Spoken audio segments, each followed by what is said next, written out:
చిత్తూరు జిల్లా నగరిలో మంత్రి ఆర్కే రోజా మీద బండారు సత్యనారాయణ హాట్ కామెంట్స్ చేశారు. టీడీపీ ఇన్ఛార్జ్ గాలి భానుప్రకాష్, ఎడిటర్ రాజేంద్ర ప్రసాద్ మీద నగరి కోర్టులో పరువు నష్ట దావా వేశారు. నగరి మెజిస్ట్రేట్ కోర్టులో పిటిషన్లు దాఖలు చేశారు. జడ్జి ఎదుట తనకు జరిగిన అవమానాన్ని విన్నవించుకుని స్టేట్మెంట్ రూపంలో రికార్డ్ చేశారు. తను రాష్ట్ర మంత్రి ఓ మహిళ అని చూడకుండా అనుచిత వ్యాఖ్యలు చేశారని అన్నారు. లేనిపోని వ్యాఖ్యలు చేస్తే రాజకీయం నుండి తప్పుకొని కుటుంబంతో సూసైడ్ చేసుకుంటామని అనుకున్నారని చెప్పారు. మహిళ అంటే ఏమైనా అనొచ్చు అనే వాళ్ళకి బుద్ధి చెప్పే విధంగా కేసు వేశానని మంత్రి ఆర్కే రోజా తెలిపారు. మహిళ అంటే ఏదైనా అనొచ్చు అనుకునే మగవాడికి బుద్ధి చెప్పాలి.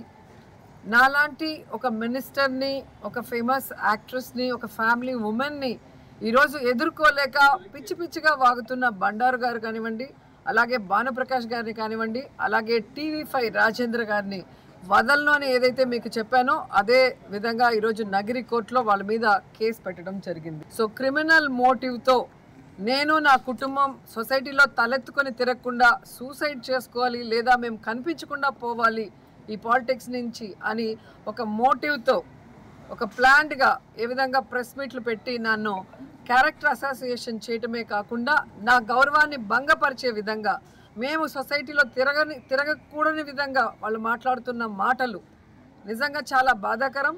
సో వీటిని ఎలాగైనా అరికట్టాలి. నాలాంటి వాళ్ళకే ఇలా జరిగితే మామూలు విమెన్ ఎంత భయపడిపోతుంది, బెంబేలెత్తిపోతుంది, బయటికి రాకుండా మరి ఏ విధంగా మహిళా సాధకారతకి భంగం కలుగుతుందో అర్థం చేసుకున్నాను. కాబట్టి ఈరోజు నేను ఖచ్చితంగా న్యాయాన్ని నమ్ముతాను. కాబట్టి న్యాయపరంగా వాళ్ళ మీద చర్యలు చేపట్టాను. సో ఖచ్చితంగా కోర్టులు ఇవన్నీ